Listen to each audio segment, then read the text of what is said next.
कहा कि एक भक्त थे जो भगवान के इतने परम सखा थे, परम मित्र थे और भगवान के भक्त भी उतने ही थे। बड़ा ही सुंदर इस कथा में एक एक विश्लेषण श्री सुखदेव जी ने लगाया है, वो बड़े बड़े तपस्वियों को भी नहीं मिलता है। श्री सुखदेव जी कहते हैं कि कृष्णस्यासीद सखा कश्चिद ब्राह्मणो ब्रह्मवीतमः विरक्त इंद्रियार्थेषु प्रशांतात्मा जितेन्द्रियः।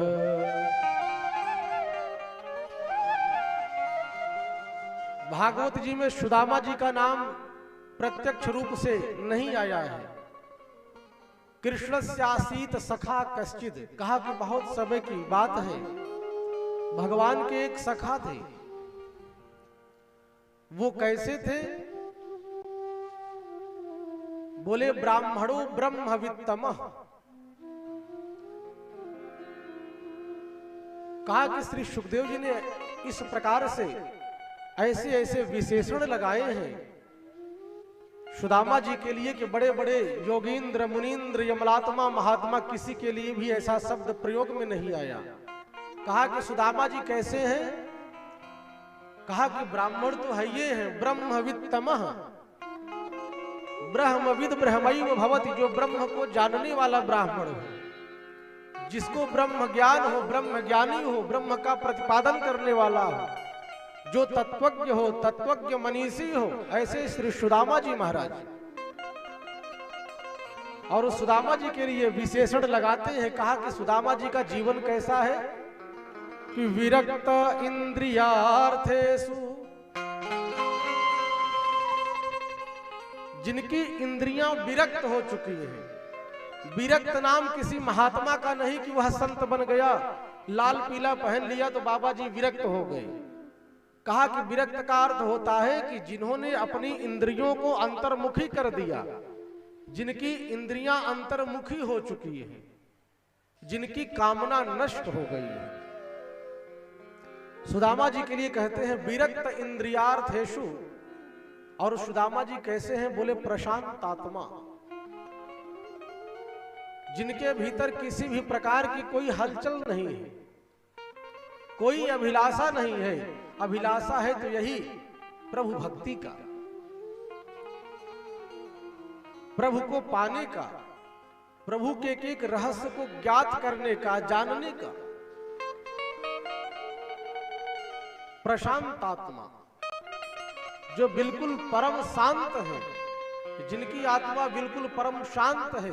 और कहा कि जितेंद्रिय, जिन्होंने अपनी इंद्रियों को नियंत्रित कर दिया, जिन्होंने इंद्रियों पर नियंत्रण पा लिया, जो इंद्रियों पर विजय प्राप्त कर लिया, ऐसे श्री सुदामा जी महाराज।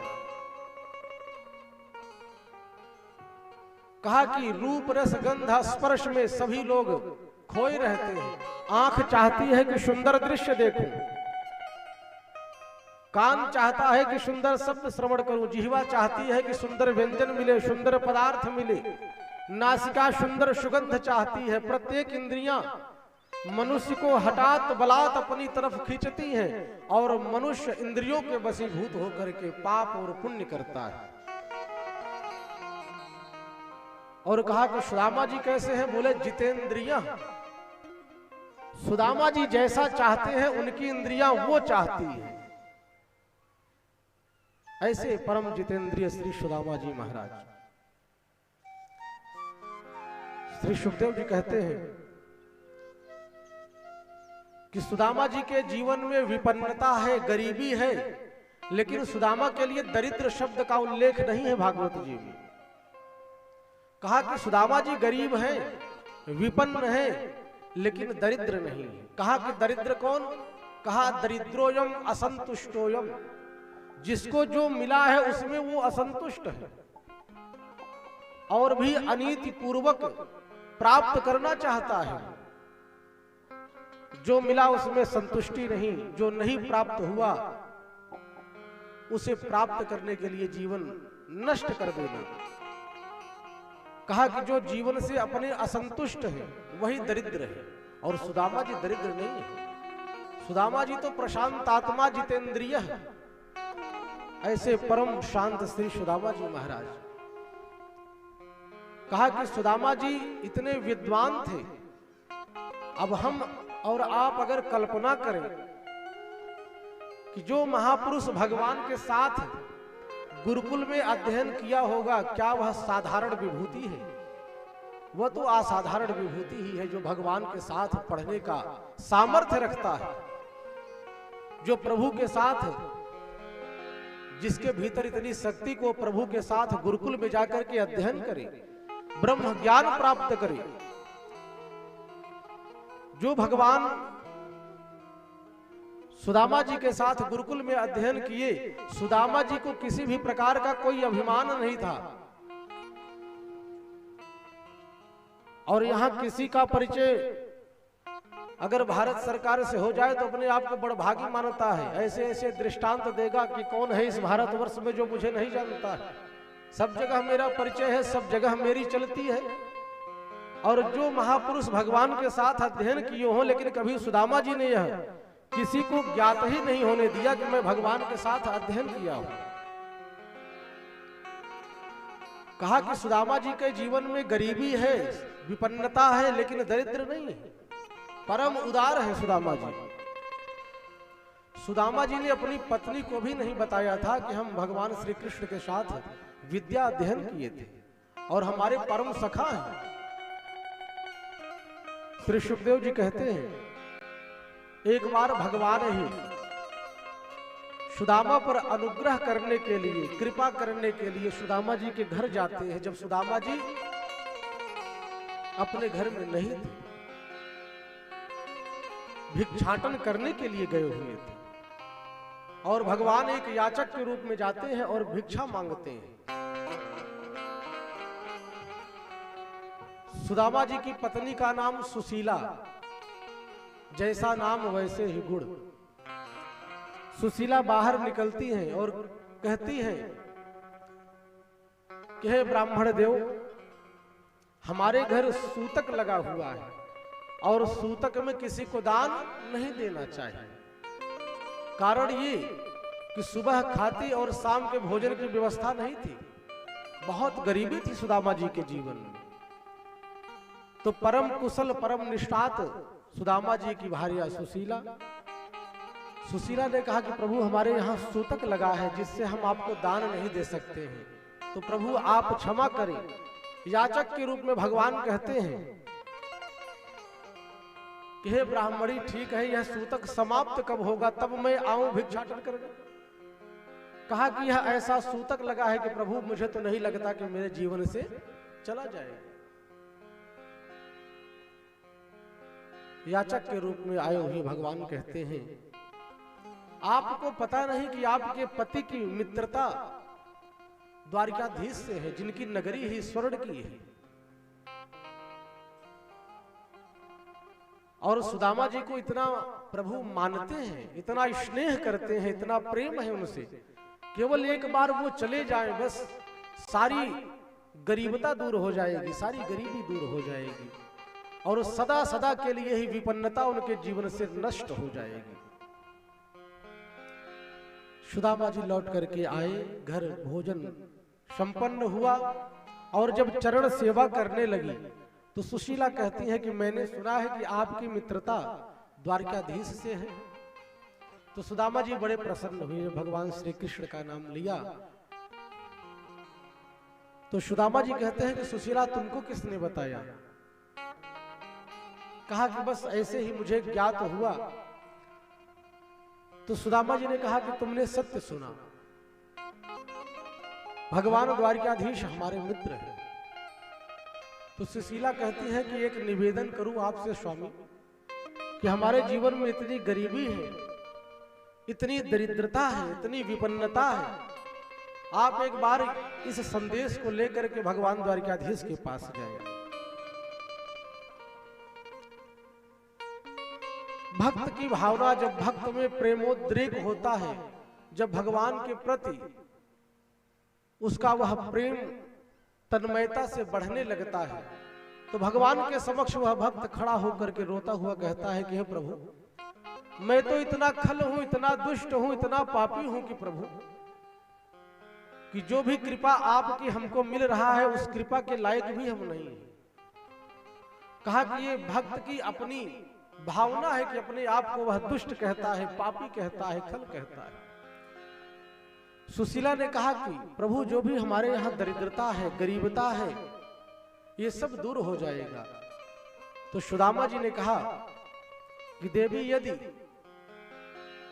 मिलने के लिए कहती तो मैं चला जाता और अपने मित्र से जाकर के मैं कुछ याचना करूं, कुछ मांगू। कहा कि मैं स्वाभिमानी ब्राह्मण हूं देवी, ऐसा कर नहीं सकता हूं, मर जाऊंगा लेकिन मित्र से मांग नहीं सकता। ऐसे सुदामा जी हैं।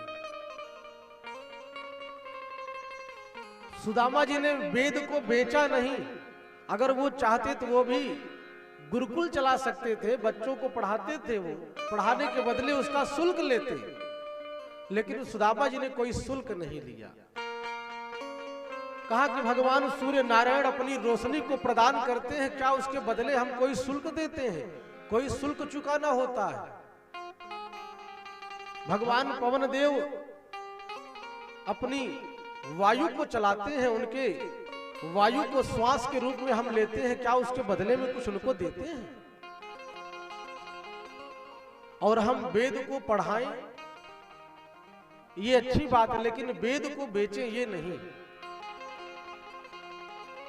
कहा कि वेद को बेचना नहीं चाहिए, वेद को पढ़ाने के बदले, भगवान की कथा कहने के बदले अगर हम कुछ मांगे, कुछ लोभ करें, कहा तब तो हम पापी हो गए, पाप के भागी हो गए।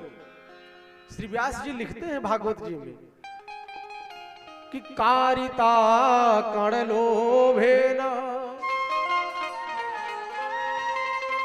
कथा सारस्ततो गतः।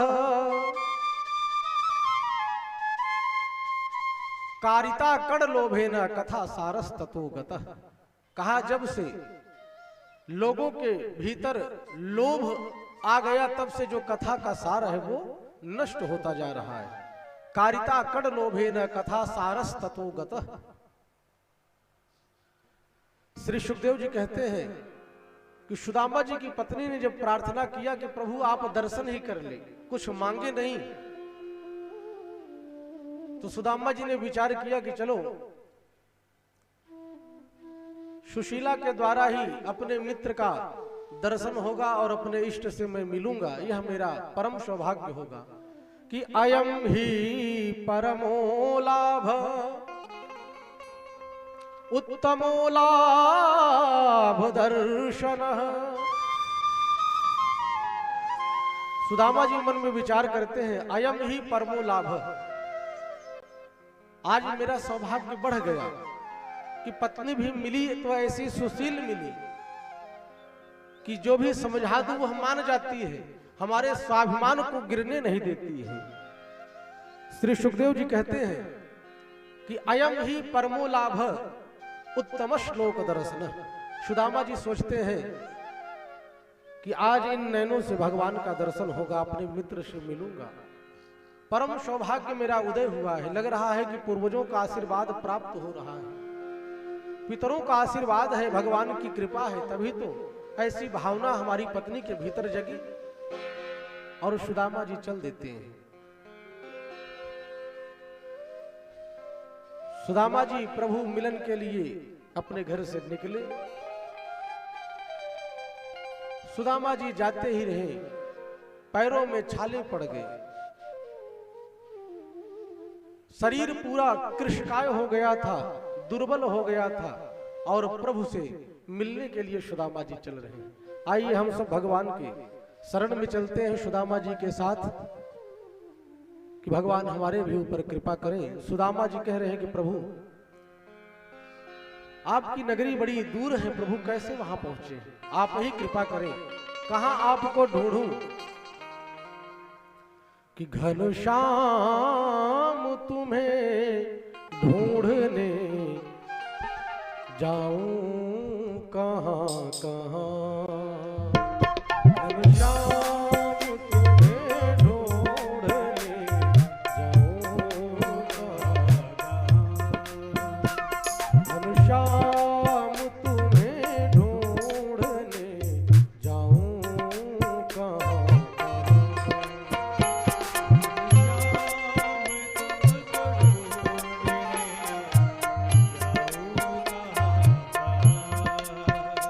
अपने विरह की याद दिलाऊं कहाँ कहाँ अपने विरह की याद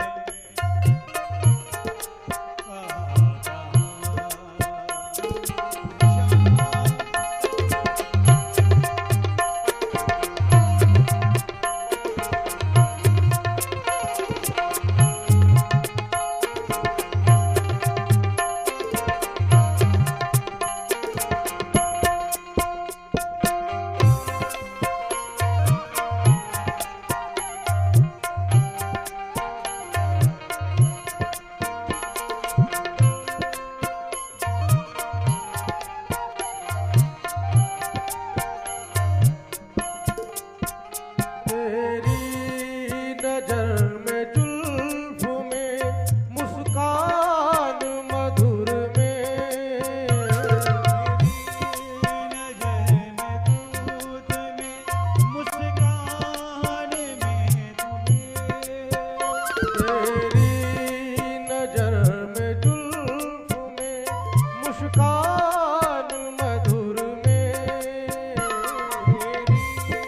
नजर में जुल्फ में मुस्कान में तुम्हें उलझाए सब में दिल को उलझाए सब में तुझको उड़ाए कहाँ कहाँ घनश्याम तुम्हें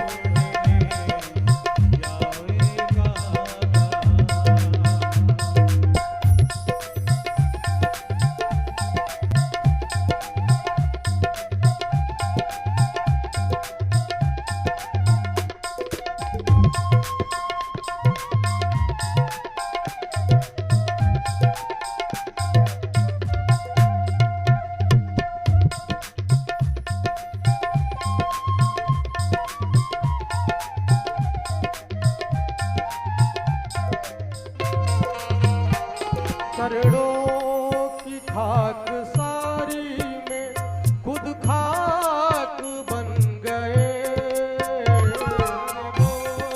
की खाक सारी में खुद खाक बन गए करोड़ों की खाक सारी में खुद खाक बन गए की खाक सारी में खुद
मरीज मर्ज को, ऐसे मरीज वर्ग को दिखाए कहाँ कहाँ। श्याम तुझको ढूंढने जाए कहाँ कहाँ। घनश्याम तुमको ढूंढने जाए कहाँ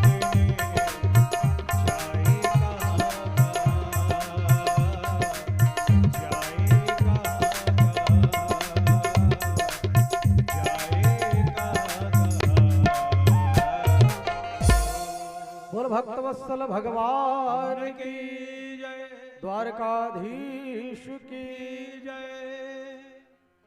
कहा कि सुदामा जी जब चलने के लिए तैयार हुए तो सुशीला ने प्रत्यक्ष रूप से भगवान को अपना संदेश तो कह नहीं पाई और अपने पड़ोस से जाकर के 4 मुट्ठी चावल सुदामा जी को दिया था कि शायद उस सर्वांतर्यामी भगवान नारायण को इन चावलों को देख करके हमारी स्थिति का पता चल जाएगा।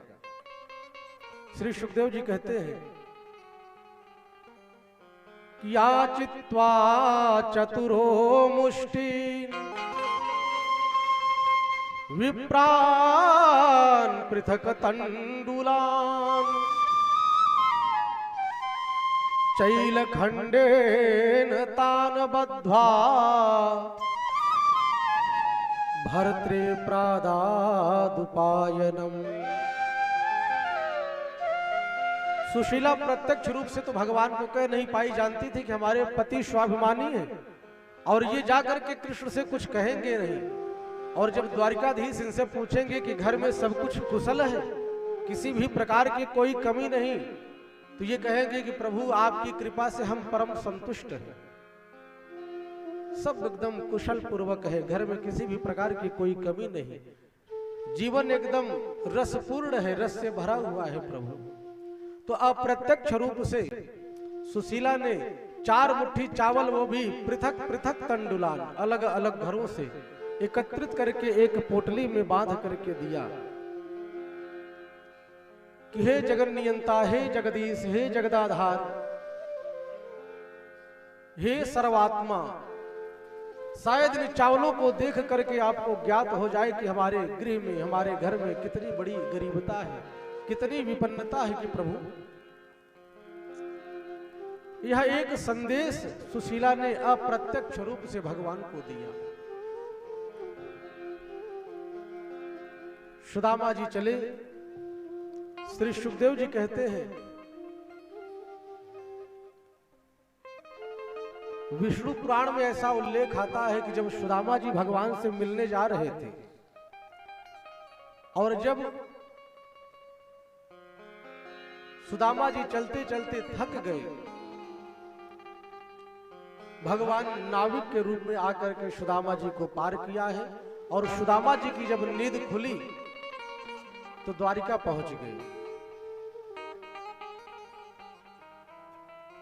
और सुदामा जी जब प्रातः द्वारिकापुरी में जगे तो द्वारिका के प्रासाद को देख करके, भवनों को देख करके इस प्रकार से देख रहे थे, जो स्वर्ण की नगरी है, जिस द्वारिका का वर्णन नहीं कर सकते।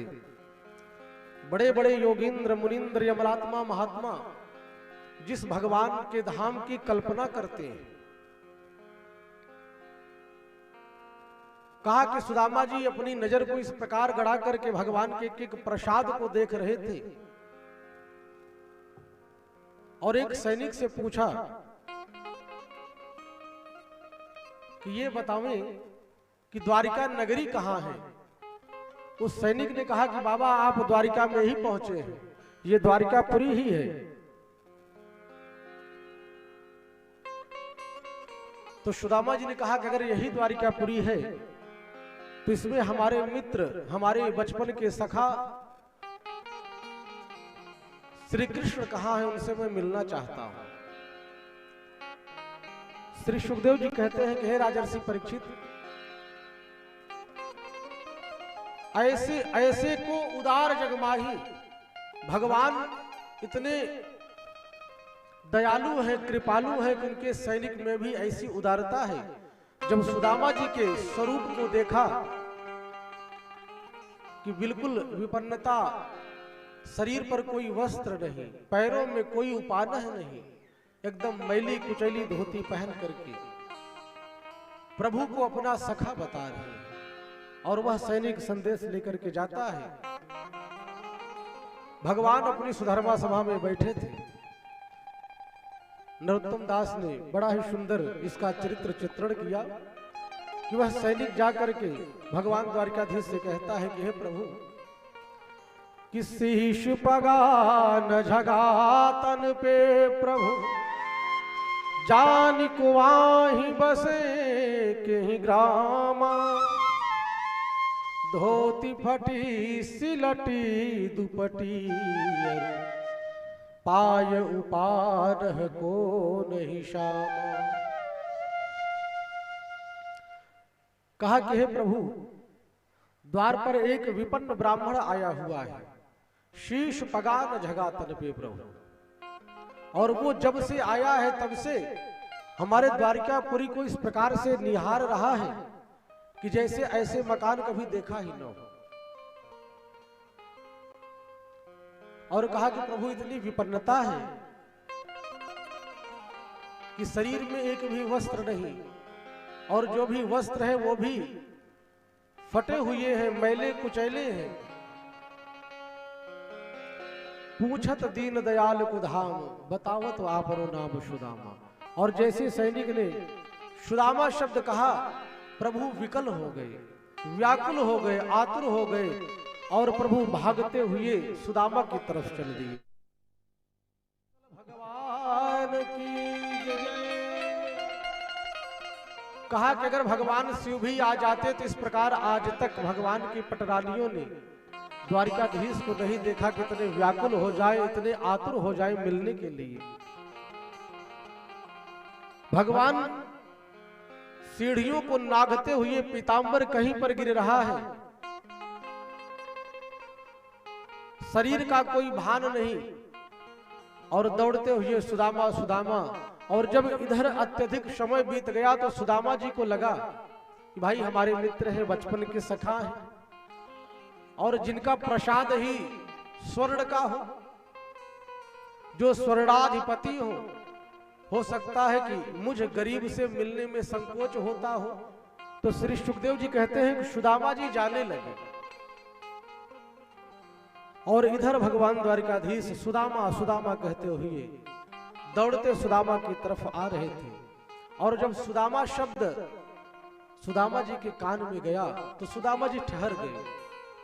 श्री सुखदेव जी ने कहा कि सुदामा जी के पास भगवान द्वारकाधीश पहुंचे और हृदय से लगा करके इतना रुदन किए हैं कि श्री सुदामा जी के इस दृश्य को देख करके श्री सुखदेव जी रोने लगे और कहा कि आज तक कभी भी भगवान के जीवन में ऐसी स्थिति नहीं आई, ऐसी परिस्थिति नहीं बनी कि भगवान किसी के लिए बेचैन हो गए, किसी के लिए भगवान रुदन करने लगे।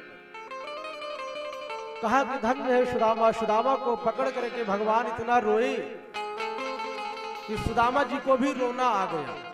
श्री सुखदेव जी ने कहा कि लेकिन सुदामा जी बेचारे रोए नहीं, अपने आंसुओं को अपने भीतर पी गए। मन में विचार किया, अगर कहीं मैं रोने लगूं तो जो भगवान की ये परिकर है सोचेंगे दरिद्र है, गरीब है, ये कुछ मांगने आया है, याचना करने आया है। तो श्री सुखदेव जी कहते हैं कि सुदामा जी अपने आंसुओं को अपने भीतर ही पी गई और कहा कि कन्हैया क्यों रोता है तू? ढाढ़स बधाया है सुदामा जी ने। श्री सुखदेव जी कहते हैं कि भगवान सुदामा के जब स्वरूप को देखा तो बहुत रुदन किए कि देख सुदामा की दीन दशा, करुणा करके करुणा निधि रोए। कहा कि दोनों मित्रों में कितनी असमानता। एक मित्र जिसके पास पहनने के लिए वस्त्र भी है तो फटे हुए मैले कुचैले, और दूसरा मित्र जिसका पीतांबर सूर्य को मात देने वाली है। एक मित्र जिसके पैरों में पहनने के लिए कोई उपानह नहीं, और दूसरा मित्र जिसके पैरों में स्वर्ण की खड़ाऊ पड़ी है। आचार्य श्री सुखदेव जी कहते हैं कि हे राजर्षि परीक्षित, कितनी असमानताएं होते हुए भी भगवान ने जो यथोचित स्वागत सुदामा जी का किया है, ऐसा स्वागत कभी शिवादिक ऋषि आदिक सनकादिकों को भी नहीं मिला है। कि देख सुदामा की दीन दशा, करुणा करके करुणा निधि रोए। भगवान ने सुदामा के स्वरूप को देखा है तो बड़ा रुदन किया। सुदामा जी ने बहुत ढाढ़स बताया कि मित्र क्यों रोते हो? अरे हम लोग बचपन में साथ पढ़े थे, बचपन की स्मृति दिलाने लगे सुदामा जी। और भगवान सुदामा जी को लेकर के अपनी सुधर्भा सभा में जाते हैं, अपने भवन में गए और सुदामा जी को अपने सिंहासन पर बिठाया है। कहा कि मित्र कौन?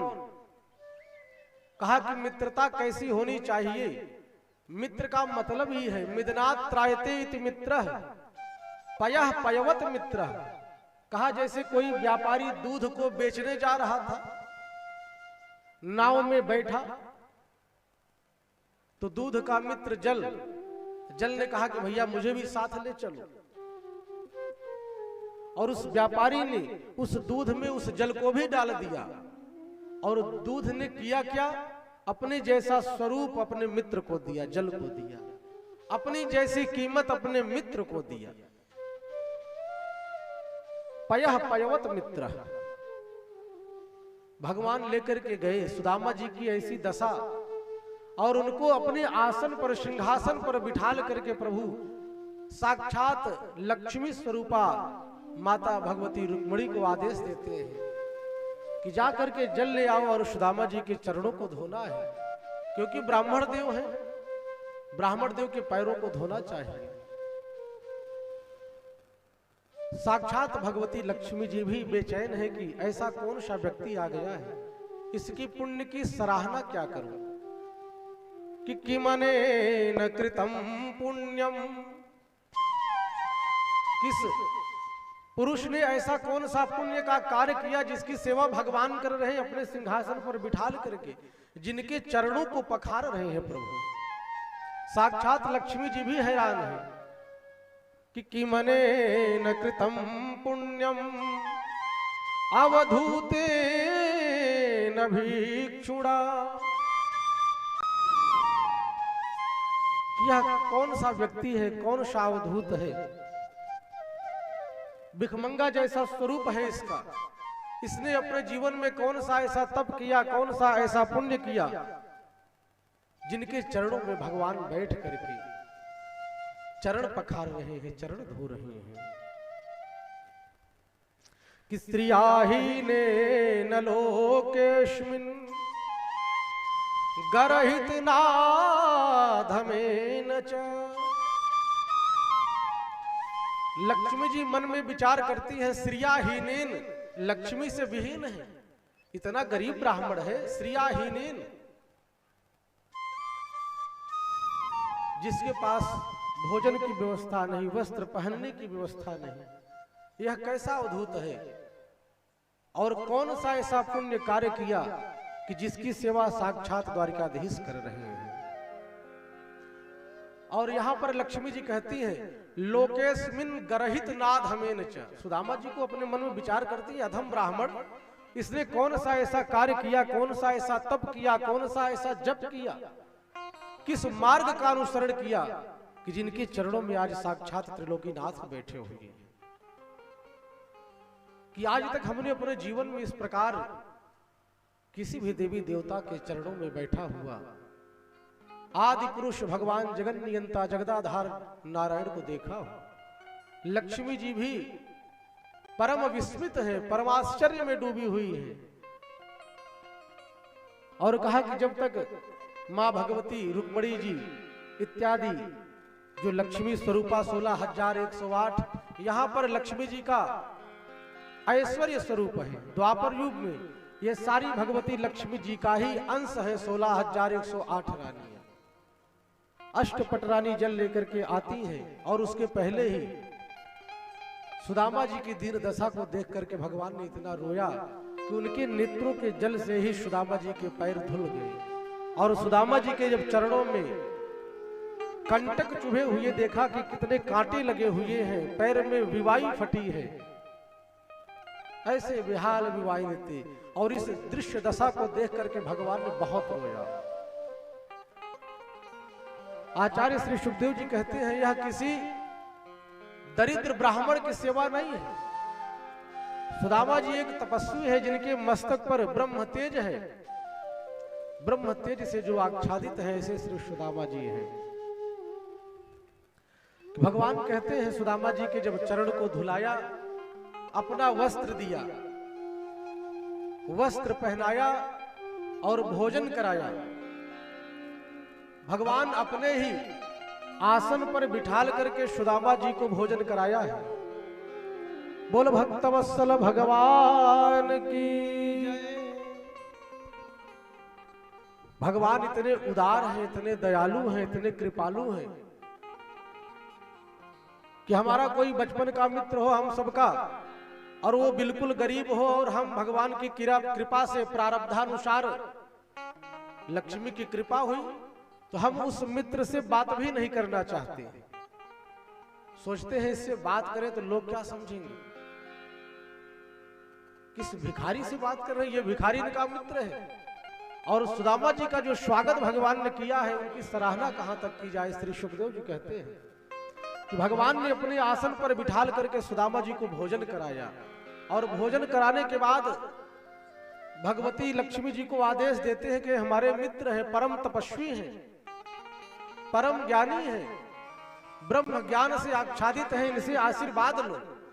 साक्षात लक्ष्मी जी को भगवान आदेश करते हैं, मैं रुक्मिणी आपको प्रणाम करती हूँ। सुदामा जी ने कहा कि सौभाग्यवती भव, पति प्रिया भव। मैं सत्यभामा आपको प्रणाम करती हूँ, सौभाग्यवती भव, पति प्रिया भव। मैं जाम्बवती आपको प्रणाम करती हूँ, सौभाग्यवती भव, पति प्रिया भव। इसी प्रकार जब 108 रानियां बीत गई तो सुदामा जी ने कन्हैया से कहा कि कन्हैया थोड़ा मेरे पास आना।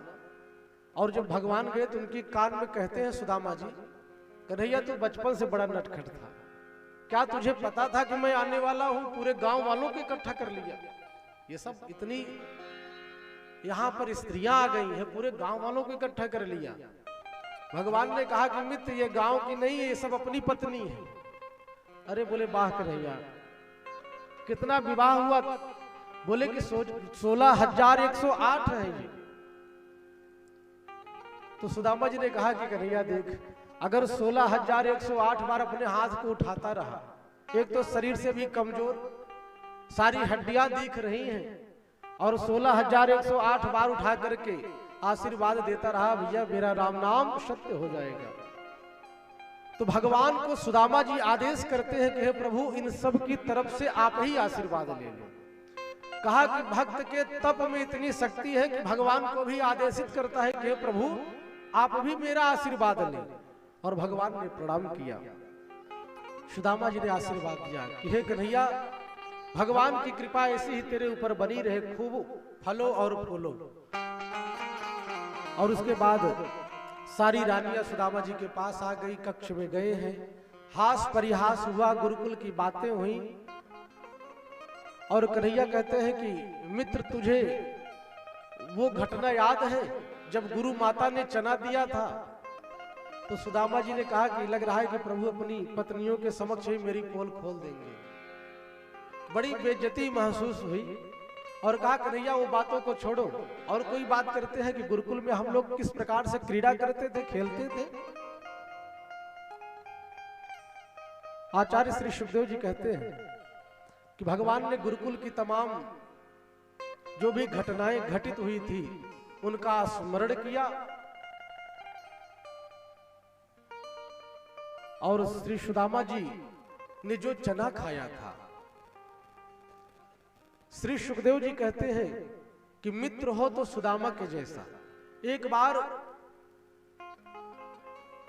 महर्षि सांदीपनी के आश्रम के पास में ही एक बुढ़िया रहती थी, कुटिया डाल करके, और कहीं गई थी और किसी ने उसे भिक्षाटन के रूप में चना दिया था, और वह बुढ़िया उस चने को पोटली में बांध करके अपने उस कुटिया में आती है, और कुटिया में आने के बाद चने को रख देती है।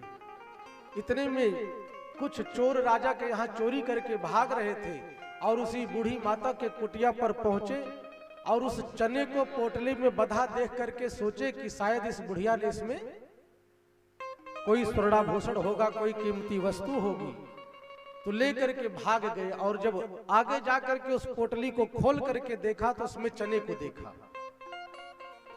तो उन लोगों ने उस पोटली को वहीं फेंक दिया। तो गुरुकुल में पढ़ रहे विद्यार्थी ने उस पोटली को उठाकर ले जाकर के संदीपनी की पत्नी को दिया, और गुरु माता ने उस चने को धो करके फैला दिया, और उसी को सुदामा जी को दिया था कि जंगल में जा रहे हो और इस चने को तुम खा लेना और कृष्ण को दे देना। और सुदामा जी ऐसे ब्रह्मज्ञानी थे कि उस बुढ़िया ने जो श्राप दिया था कि मेरे चने को जो खाएगा वो दरिद्र हो जाएगा, जब चोर उस चने को चुरा करके लेकर के चले गए और बुढ़िया बहुत ढूंढी और चना मिला नहीं, तो उस बुढ़िया ने श्राप दे दिया कि जो भी व्यक्ति हमारे चने को खाएगा, जो भी हमारे चने की चोरी किया, वो दरिद्र हो जाएगा। तो सुदामा जी ऐसे ब्रह्म ज्ञानी थे, परम ज्ञानी थे, उन्होंने सोचा कि मैं भले ही दरिद्र हो जाऊं, गरीब हो जाऊं, बेशक भिक्षाटन करूं, लेकिन मेरा मित्र जो त्रिलोकीनाथ है, जो लक्ष्मीनाथ है, जो लक्ष्मीपति है, अगर वो दरिद्र हो जाएगा तो जग में बड़ी बदनामी हो जाएगी। हमारे इष्ट के इष्टता में, हमारे प्रभु के प्रभुत्व में उनका परत्व नष्ट हो जाएगा, प्रभु का प्रभुत्व नहीं रहेगा।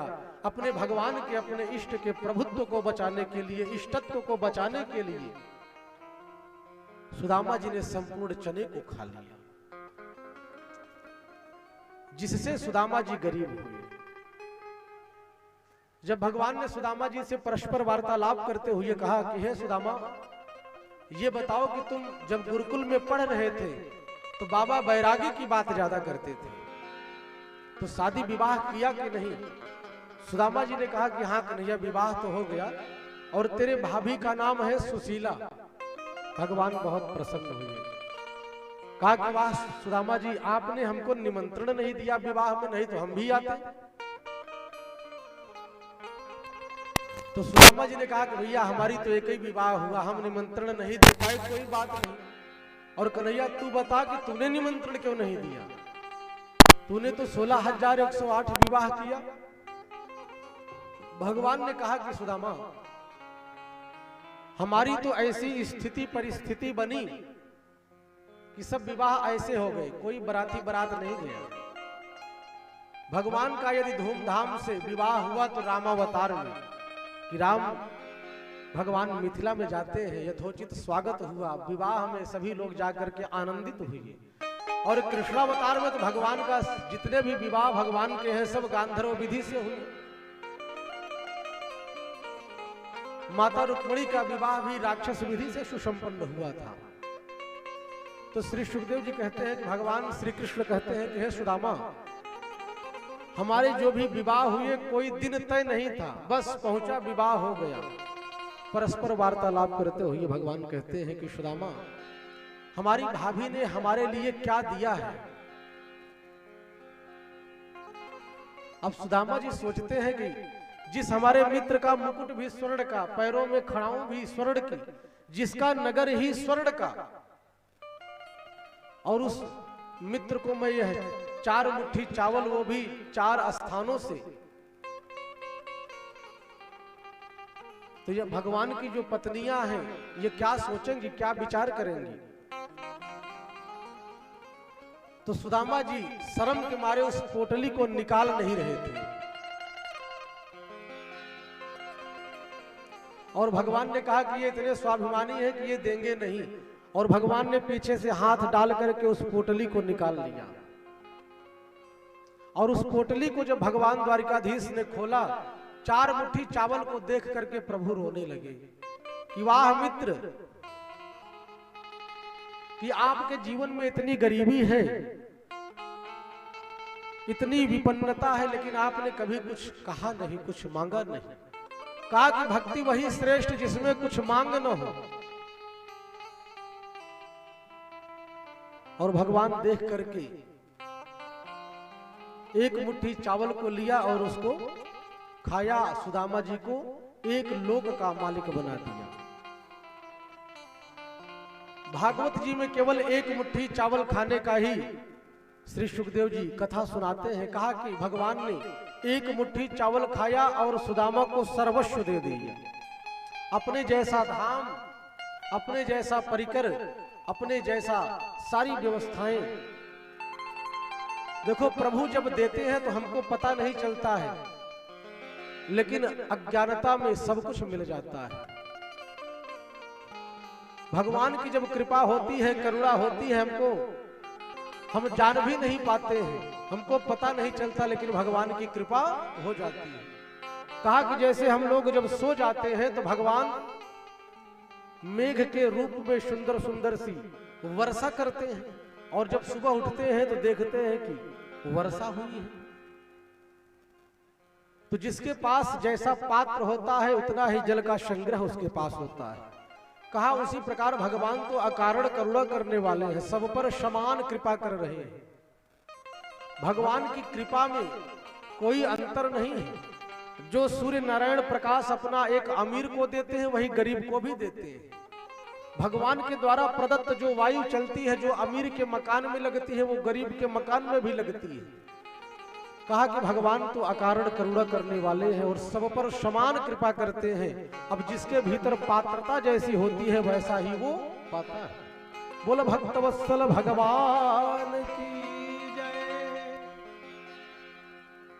और कहा कि जब लक्ष्मी जी भगवान के हाथ को पकड़ती हैं, कहती हैं कि चावल मत खाएं हे मधुसूदन, यदि आप चावल खाएंगे तो आपके पेट में दर्द हो जाएगा। तो भगवान ने कहा कि हे रुक्मिणी, आज मुझे आप रोके नहीं। अगर आप मुझे मिली हैं तो ब्राह्मण की कृपा से, कि विप्र प्रसादा धरणी धरो हम,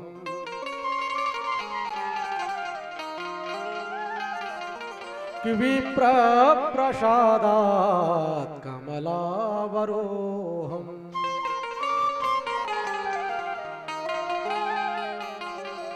कि विप्र प्रसादात अजित जितो हम,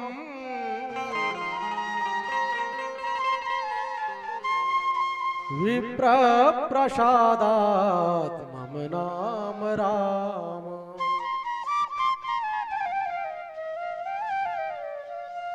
भगवान लक्ष्मी से कहते हैं कि हे लक्ष्मी, अगर आप हमें मिली, आपका हमने वरण किया तो ब्राह्मण देव की कृपा से, आप हमारे हाथ को न पकड़े, कृपा करने से रोके नहीं। क्योंकि विप्र प्रसादात धरणी धरोहम, ब्राह्मण देव की कृपा से ही तो मेरा एक नाम धरणीधर है। और विप्र प्रसादात कमलावरोहम, हे लक्ष्मी, आपको ब्राह्मण की कृपा से ही पाया। ब्राह्मण देव ही आपका पत्र लेकर के आए थे, और ब्राह्मण की कृपा से ही अजित जितोहम, मेरा नाम अजित है, ये ब्राह्मण देव की कृपा से। जो जीता जा न सके अजित, और कहा कि ब्राह्मण देव की कृपा से ही मम नाम राम। रमन्ते योगिनानंते सद्यात्मने चिदात्मनि, बड़े बड़े योगींद्र मुनिंद्र अपने आत्मा में जिस भगवान का दर्शन करते हैं, सर्वांतरात्मा सर्वांतरयामी, जिन बड़े बड़े योगींद्र मुनिंद्र यमलात्मा महात्मा के भीतर रमण करता है, जिन प्रभु का दर्शन सब करते हैं। इस प्रकार हास परिहास हुआ। सुदामा जी को पता भी नहीं चला कि सुदामा को भगवान ने दिया क्या। भगवान तो कहते हैं कि मुझे आपका वैभव नहीं चाहिए, मुझे आपका धन नहीं चाहिए, केवल आप प्रेम से जो भी कुछ हो तुलसी पत्र वह मुझे अर्पण कर दे। श्री सुखदेव जी कहते हैं, भगवान कहते हैं, ये भगवान की वाणी है कि पत्रम पुष्पम फलम तोयम यो मे भक्त्या प्रयच्छति। कहा कि भगवान ने किसी पत्र का नाम नहीं लिया कि यही पत्र मिले। पत्रम कहा कि तुलसी का पत्र हो या किसी और अन्यत्र का पत्र हो, वह आप मुझे भाव से अर्पण कर दे। भाव की प्रधानता। कहा कि शायद अगर किसी पत्र का नाम ले लेते तो वह पत्र ही न मिलता, वह पत्र सुलभ न हो पाता। इसलिए भगवान ने कहा कि पत्रम, कोई सा भी पत्र हो आप भाव से चढ़ाएं, भाव की प्रधानता हो, श्रद्धावनत होकर के अर्पण करें। और कहते हैं कि फलम, फल में भी किसी का नाम नहीं लिया कि नारियल का फल है कि केले का फल है या अमुक फल, किसी का नाम नहीं। जो भी आपके पास है वही श्रद्धा से भाव से भगवान को अर्पण कर दो। और कहा कि पुष्प में भी भगवान ने किसी का नाम नहीं लिया कि यही पुष्प आप भगवान को चढ़ाओ। कहा कि जो भी आपको सुलभता से सहजता से मिल जाए उसी फल को आप श्रद्धाव्रत होकर के, भावपूर्ण होकर के भगवान को चढ़ाएं, प्रेम से चढ़ाएं। पत्रम पुष्पम फलम तोयम। जल में भी नाम नहीं कि गंगा जल कि यमुना जल कि सरस्वती का जल या नदी का जल। कहा चाहे जो भी जल हो वही आप श्रद्धाव्रत होकर के हमको चढ़ा दे। जो भी आपको सुलभ हो वही जल आप हमको प्रदान करें। और भगवान कहते हैं इतने से ही मैं अपने भक्त के हाथों से बिक जाता हूं। पत्रम पुष्पम फलम तोयम यो मे भक्त्या प्रयच्छति तदहम भक्त उपहरत मशनामी प्रयतात्मनः। भगवान तो यहां तक कहते हैं अगर आपके पास कुछ भी नहीं है कि तुलसी दल मात्रेण जालस्य चुलकेन वा विक्रीडिते स्वमात्मानं भक्तेभ्यो भक्तवत्सलः। भगवान कहते हैं तुलसी दल मात्रेण जलस्य चुलकेन वा। थोड़ा सा जल, अगर आपके पास कुछ भी नहीं, कोई भोज्य पदार्थ नहीं, कोई वस्तु नहीं है, तो मात्र आप तुलसी दल का भोग लगा दे, थोड़ा सा जल रख दे। विक्रीडिते समात्मानम, मैं भक्त के हाथों से बिकने के लिए तैयार हूं। आप करके तो देखो, चढ़ा करके तो देखो। भक्तेभ्यो भक्तवत्सलः, इसलिए भगवान का एक नाम भक्तवत्सल है। कहा कि जिस प्रकार गौ माता है, जब बच्चा जन्म लेता है तो गाय माता अपनी जिह्वा से चाट चाट करके उसके बच्चे के ऊपर, शरीर पर जो कुछ गंदगियां रहती हैं सबको दूर कर देती है। इसी प्रकार भगवान भी भक्तवत्सल है।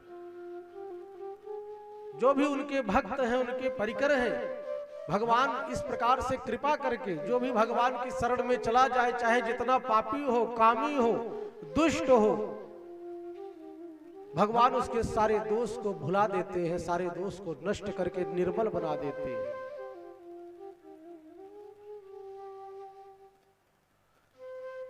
आचार्य श्री सुखदेव जी कहते हैं कि जब सुदामा जी जाने के लिए तैयार हुए तो भगवान ने जो अपना पीतांबर दिया था, जो अपनी स्वर्ण की खड़ाऊ दी थी, सब कुछ ले लिया। और सुदामा जी जब जाने लगे तो सुदामा जी विचार करते हैं कि कन्हैया कितना छलिया है कि जो वस्त्र दिया था उसको भी उतरवा लिया। और फिर विचार करते हैं कि मित्र ने ठीक ही किया, अगर पीतांबर मुझे ही दे देते तो मेरे मन में भी अभिमान आ जाता। भगवान ने जो कुछ सुदामा को दिया सब कुछ ले लिया। जैसे सुदामा जी आए थे वैसे ही गए। और जब सुदामा जी अपने कुटिया के पास पहुंचे तो क्या देखे कि जिस प्रकार से द्वारिका नगरी थी वैसे सुदामा नगरी का निर्माण हो गया। अब तो जो सुशीला एकदम बिल्कुल दुर्बल कृषकाय हो गई थी, अब तो जब भगवान की कृपा हुई ठाकुर जी की एकदम मोटी हो गई। अब तो सुंदर वस्त्र हो गई, सुंदर श्रृंगार हो गया। अब सुदामा जी पहुंचे और जब उस प्रासाद को देखा, उस प्रसाद को देख करके सुदामा जी मन में सोचते हैं कि हमारी कुटिया कहाँ चली गई। एक सैनिक को बुलाया और पूछा कि भैया यहाँ पर हमारी एक कुटिया थी, ये किसका नगर है? तो सैनिक ने कहा कि ये सुदामा जी का है। तो सुदामा जी ने विचार किया कि भैया हो सकता है किसी का नाम सुदामा हो लेकिन बहुत बड़ा आदमी हो। और इस प्रकार जब सैनिक से वार्तालाप कर रहे थे तो सुदामा जी की पत्नी सुशीला ऊपर से नीचे आ रही हैं। जब सुदामा जी को देखा दौड़ते हुए आ रही हैं, सुशीला को सुदामा जी पहचान ही नहीं पाए। बोल भक्तवत्सल भगवान की जय। क्योंकि सुदामा जी को जाने और आने में 6 महीने का समय लगा। अब तो सुशीला जी एकदम खा पी करके बिल्कुल तंदुरुस्त, सुंदर वस्त्र देखा और कहा वाह रे सुशीला, तेरे 2-2 चोटीला, तेरे साड़ी के बॉर्डर का रंग पीला, सुशीला तू तो बिल्कुल बदल ही गई। बोल भक्तवत्सल भगवान की जय। सुदामा जी कहते हैं सुशीला से कि हे सुशीला कि क्वाहम दरिद्र पापीयान क्वा कृष्ण श्रीनिकेतन ब्रह्म बंधुरितिष्माहम बाहुभ्याम परिरंभितः। सुदामा जी कहते हैं क्वाहम दरिद्र पापीयान, कहा मैं दरिद्र पापी, और क्वा कृष्ण श्री निकेतन, जो लक्ष्मीपति है, उन्होंने ऐसा स्वागत हमारा किया कि मैं कहां तक बताऊं। और सुदामा जी ने कहा कि सुशीला तुझे वैभव चाहिए था, तुझे धन चाहिए था, और हमारे मित्र ने दिया, और मुझे तो वैभव धन चाहिए नहीं। और सुदामा जी जब सुदामापुरी को छोड़ करके जाने लगे तो भगवान श्याम सुंदर प्रकट हो गए और सुदामा जी के हाथ को पकड़ करके कहा कि मित्र यहीं पर रहो, हमने कृपा की है, इसका उपभोग करो। सुदामा ने कहा कि प्रभु अगर इतने धन वैभव का मैं उपयोग करूंगा तो मेरे भीतर भी अभिमान रूपी बीज अंकुरित न हो जावे, हमारे भीतर मद न बढ़ जाए, इसीलिए प्रभु ये सब हमको चाहिए नहीं। तुम्हारी भाभी को चाहिए था सो मिल गया, मैं यहां से चलता हूं। भगवान ने समझाया बुझाया और कहा कि मेरी माया तुम्हारे ऊपर नहीं रहेगी, कि माया माया सब रटे माधव जपे न कोय।